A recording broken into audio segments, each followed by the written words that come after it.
Welcome to Tanzania, the East African country with fanatic soccer fans. They are so enthusiastic for their teams, notably the two countries' giants, Young Africans and Simba Sports Club, that they always turn out in thousands to support their teams whenever the two giants clash in a mouth-watering encounter, regarded as the apex of the country's soccer.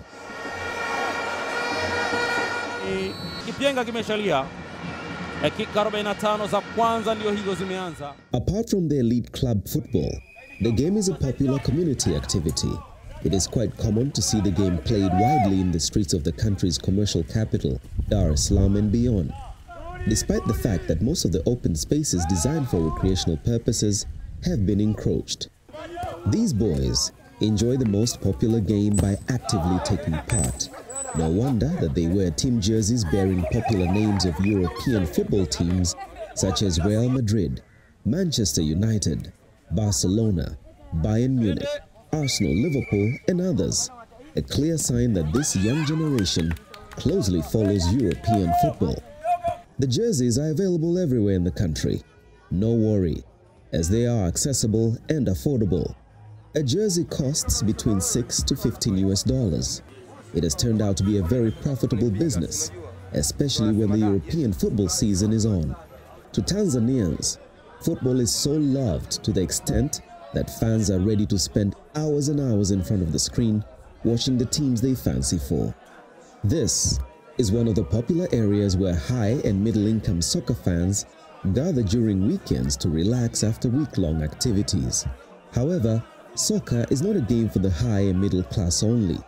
Hundreds of low-income fans know well where to watch football without digging deep in their pockets. This is one of those areas, as the environment and entry charges suit their financial abilities. Owners of these kiosks in the city slums screening various European soccer matches by charging a small but profitable entry fee understand the market demand. For example, match day information to be displayed on the boards several hours prior to kickoff time to ensure maximum viewers turn out.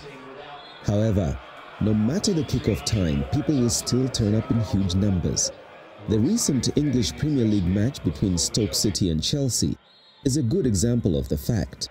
The match ended well after midnight, but the fans could not afford to miss even a single minute as they cheered on for the entire 90 minutes. At this late hour of the night, the fans' security is at risk, as thugs and hooligans with bad intention could mug them on their way home. Indeed, this has also been the cause of marital conflicts and, to some extent, marriage breakages. This is due to two main reasons. These football diehards can't afford to miss the games, but they cannot as well afford to pay high subscription fees charged by the current holder of television broadcasting rights of the most of the popular football leagues in the world, such as the English Premier League, La Liga, Bundesliga, the Italian League, UEFA Champions, and other major international tournaments. Coupling it with language barrier, whereby most of these fans would prefer Kiswahili to English broadcasts, the provider also charges around $90 US a month for a premium package, whereas on the contrary, Azam TV subscribers pay less than $8 US a month for its content. A newly established media house, Azam Media, trading as Azam TV and its production wing, Ohai Productions, is the only television network in Tanzania that covers sports seriously.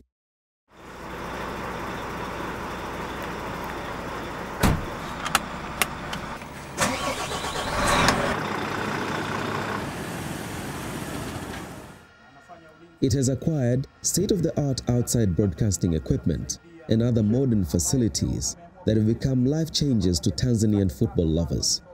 As holder of exclusive TV broadcasting rights of the country's Premier League, for the past 14 months, it has managed to produce and broadcast live more than 100 matches so far. This had never happened before. Azam TV broadcasts via satellite from the transmission base in Dar es Salaam to the rest of the country and the whole of East Africa. This ensures easy access and a quality signal from Tanzania, Uganda, Kenya, Rwanda and Burundi at the moment. It will gradually be expanding beyond East Africa. The head-end facility is well designed to monitor all channels that are on the bouquet, broadcasting football matches in Kiswahili. The language the fans of these countries love, Kiswahili, is the biggest African language, used widely and officially by more than 200 million people across the Eastern and Central African region in 10 countries. It is worthy to note that Kiswahili is the only African ethnic language recognized officially by the African Union and the United Nations. It's also used in broadcast by several international broadcasting services such as the BBC, the Voice of America, Voice of Germany, Radio China International, Radio Japan, Radio Russia, Radio France International, and many others. This clearly indicates that the use of this valuable tool of communication in this region is key as a marketing platform for European football, especially the Spanish La Liga. There are many more of these jovial fans awaiting affordable services. Azam TV is ready to meet their expectations and hopes. Kiswahili radio commentary by the BBC's Swahili service of the English Premier League has become popular across the region, especially for the commoners who can't afford high subscription fees. What if these eager football fans are enabled to watch football in Kiswahili, seated in their homes? It is only Azam TV that can quench this thirst.